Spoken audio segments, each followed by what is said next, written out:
എല്ലാവർക്കും അച്ചൂസ് ക്രിയേഷൻ എന്ന യൂട്യൂബ് ചാനലിലേക്ക് സ്വാഗതം. എൻ്റെ പേര് സോണിയ. കണ്ണൂർ യൂണിവേഴ്സിറ്റിയുടെ BA പൊളിറ്റിക്കൽ സയൻസിന്റെ മാനേജ്മെന്റ് എന്ന സബ്ജക്റ്റിന്റെ ഫസ്റ്റ് മൊഡ്യൂളിലെ സെക്കൻഡ് പാർട്ടാണ് നമ്മൾ ഇന്ന് വീഡിയോ ആയിട്ട് ചെയ്തു വിടുന്നത്. ഇതിന്റെ ഫസ്റ്റ് പാർട്ട് നമ്മൾ മുൻ വീഡിയോയിൽ വിട്ടിട്ടുണ്ട്. അപ്പൊ എല്ലാവരും അത് കാണുക, നല്ലപോലെ പഠിക്കുക. അതിന്റെ ബാക്കി ഭാഗമാണ് നമ്മൾ ഇന്ന് പഠിക്കുന്നത്. അതിനകത്ത് നമ്മൾ എന്താണ് management, introduction of management, nature and characteristics of management, objectives of management, ഇങ്ങനെയുള്ള കാര്യങ്ങളെല്ലാം പഠിച്ചു കഴിഞ്ഞു. ഇനി അടുത്ത പാർട്ട് എന്ന് പറയുന്നത് സ്കോപ്പ് ഓഫ് മാനേജ്മെന്റ് ആണ്. അപ്പൊ എല്ലാവരും ആ ക്ലാസ് കണ്ടതിന്റെ ശേഷം ഈ ക്ലാസ്സിലേക്ക് വരിക. പിന്നെ നമ്മുടെ ക്ലാസ്സിന്റെ ഒരു പ്രത്യേകത എന്ന് പറഞ്ഞിട്ടുണ്ടെങ്കിൽ നമ്മൾ ക്ലാസ് പറഞ്ഞു തരുന്നതിനോടൊപ്പം തന്നെ ഒരു നോട്ട് തയ്യാറാക്കിയിട്ടുണ്ട്. ആ നോട്ടിനെ അടിസ്ഥാനമാക്കിയിട്ടാണ് നമ്മൾ ക്ലാസ് എടുത്തെടുത്ത് പോകുന്നത്. അപ്പൊ ആവശ്യമുള്ളവർക്ക് ഇത് നോക്കിയിട്ട് നോട്ടൊക്കെ എഴുതി വെക്കാൻ വേണ്ടിയിട്ടൊക്കെ സാധിക്കും. നല്ലപോലെ വായിക്കാനും പഠിക്കാനും ഒക്കെ സാധിക്കും. അപ്പൊ എല്ലാവരും അതൊക്കെ മാക്സിമം ഉപയോഗപ്പെടുത്തുക. അപ്പൊ നമ്മൾ ഇന്നത്തെ ഭാഗം എന്ന് പറയുന്നത്, അല്ലെങ്കിൽ ഇന്ന് നമ്മൾ പഠിക്കാൻ പോകുന്നത് സ്കോപ്പ് ഓഫ് മാനേജ്മെന്റ് ആണ്. ചോദ്യം നല്ലപോലെ ശ്രദ്ധിച്ചു വെക്കുക. സ്കോപ്പ് ഓഫ് മാനേജ്മെന്റ് 10 പോയിന്റ് ആണ് സ്കോപ്പ് ഓഫ് മാനേജ്മെന്റിൽ പറഞ്ഞിരിക്കുന്നത്. അതിൽ ഒന്നാമത്തെ പോയിന്റ് എന്ന് പറയുന്നത് പ്ലാനിങ് ആണ്. ലക്ഷ്യങ്ങൾ സ്ഥാപിക്കുകയും അവ നേടുന്നതിനുള്ള ഏറ്റവും മികച്ച പ്രവർത്തനഗതി നിർണയിക്കുകയും ചെയ്യുക എന്നതാണ് പ്ലാനിങ് എന്നതുകൊണ്ട് ഉദ്ദേശിക്കുന്നത്. രണ്ടാമത്തെ പോയിന്റ് ഓർഗനൈസിങ്. പദ്ധതികൾ ഫലപ്രദമായി നടപ്പാക്കുന്നതിനുള്ള വിഭവങ്ങളും ചുമതലകളും ക്രമീകരിക്കുക എന്നതാണ് ഓർഗനൈസിങ് എന്നതുകൊണ്ട് ഉദ്ദേശിക്കുന്നത്. മൂന്നാമത്തെ പോയിന്റ് ലീഡിങ്.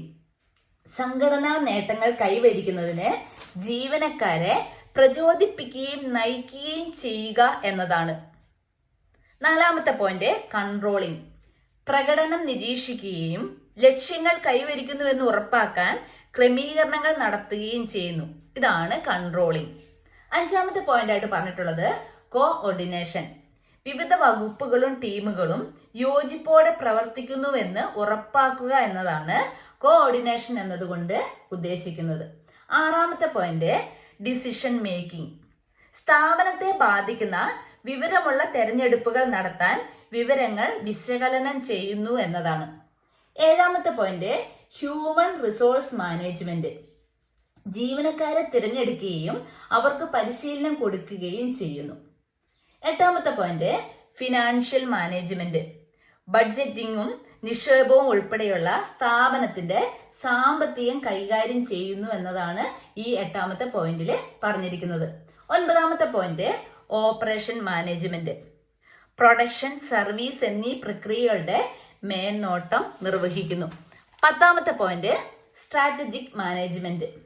ദീർഘകാല ലക്ഷ്യങ്ങൾ രൂപപ്പെടുത്തുകയും അവ നേടുന്നതിന് ആവശ്യമായ തന്ത്രങ്ങൾ നിർണയിക്കുകയും ചെയ്യുന്നു എന്നതാണ് സ്ട്രാറ്റജിക് മാനേജ്മെന്റ് എന്നതുകൊണ്ട് ഉദ്ദേശിക്കുന്നത്. അപ്പൊ നമ്മൾ ഇന്നിപ്പോ പഠിച്ചത് സ്കോപ്പ് ഓഫ് മാനേജ്മെന്റ് ആണ്. അതിന് 10 പോയിന്റുകളാണ് ഉള്ളത്. ആ 10 പോയിന്റും ആരും മറന്നു പോകരുത്. ആ പോയിന്റ് അങ്ങനെ തന്നെ പരീക്ഷയ്ക്ക് ചോദിച്ചു കഴിഞ്ഞിട്ടുണ്ടെങ്കിൽ അണ്ടർലൈൻ ചെയ്തിട്ട് എഴുതുക. അതിന്റെ ഉള്ളിൽ എഴുതേണ്ട കാര്യങ്ങൾ ആ ഒരു പോയിന്റിന്റെ ഉള്ളിൽ തന്നെ ഉള്ളിൽ എന്ത് സംഭവിക്കുന്നു എന്നതിനെ പറ്റിയിട്ട് ഉണ്ട്. അത് നല്ലപോലെ മനസ്സിലാക്കിയിട്ട് അതും കൂടി എഴുതി കഴിഞ്ഞു കഴിഞ്ഞാൽ ഈ ചോദ്യത്തിന് നിങ്ങൾക്ക് നല്ല രീതിയിൽ ഉത്തരം എഴുതാൻ വേണ്ടിയിട്ട് സാധിക്കും. അപ്പൊ നല്ല ശ്രദ്ധയോട് കൂടിയിട്ട് എല്ലാവരും പഠിക്കുക.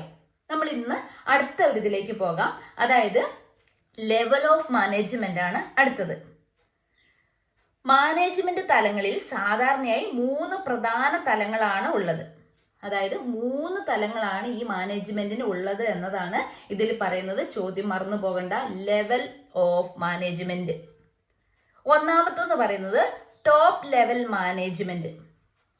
CEO, board of directors, MD, മറ്റു മുതിർന്ന നേതാക്കൾ എന്നിവരാണ് ഇതിൽ ഉൾപ്പെടുന്നത്. ഈ ടോപ്പ് ലെവൽ മാനേജ്മെന്റിൽ ഉൾപ്പെടുന്നത്.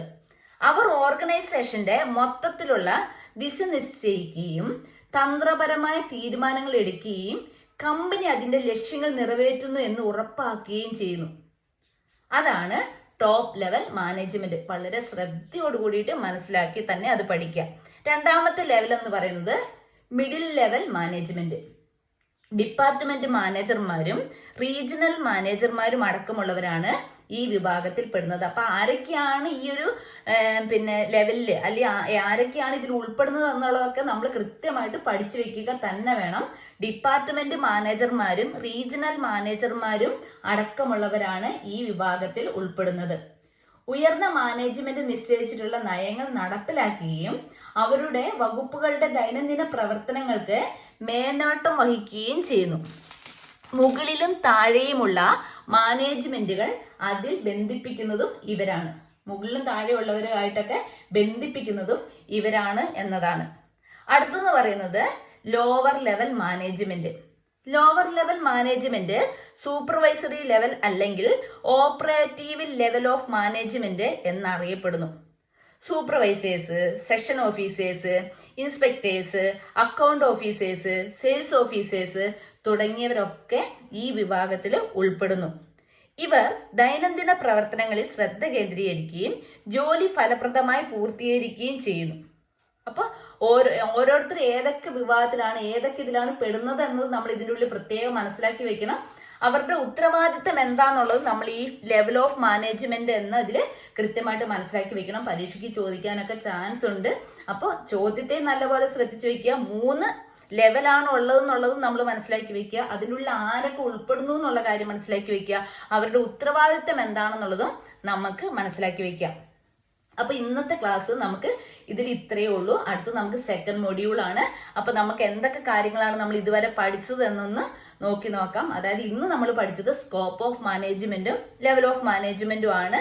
അപ്പൊ അതെല്ലാവരും കൃത്യമായിട്ട് പഠിക്കുക. അന്നന്ന് പഠിപ്പിക്കുന്ന കാര്യങ്ങൾ കൃത്യമായിട്ട് പഠിച്ചു പോവുകയാണെങ്കിൽ നിങ്ങൾക്ക് ഒരു ഓവർലോഡ് വരികയില്ല. നല്ല രീതിക്ക് പരീക്ഷ എഴുതാൻ വേണ്ടിയിട്ട് സാധിക്കുകയും ചെയ്യും. നമ്മുടെ ക്ലാസ്സിന്റെ ഭാഗമായിട്ട് നിങ്ങൾക്ക് എന്തെങ്കിലും സംശയങ്ങളും കാര്യങ്ങളൊക്കെ ഉണ്ടെങ്കിൽ നമ്മുടെ വീഡിയോന്റെ താഴെ വന്ന് കമന്റ് ചെയ്ത് കഴിഞ്ഞിട്ടുണ്ടെങ്കിൽ നമ്മൾ കൃത്യമായിട്ട് പറഞ്ഞു തരുന്നതുമായിരിക്കും. അപ്പൊ നമ്മൾ അടുത്ത ക്ലാസ്സിലേക്ക് വരുന്നത് സെക്കൻഡ് മൊഡ്യൂളിന്റെ ഭാഗമായിട്ടാണ്.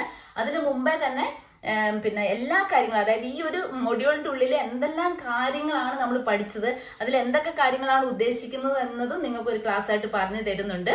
അപ്പോൾ അടുത്തൊരു ക്ലാസ്സിൽ കാണുന്നവരേക്കും എല്ലാവർക്കും ബൈ.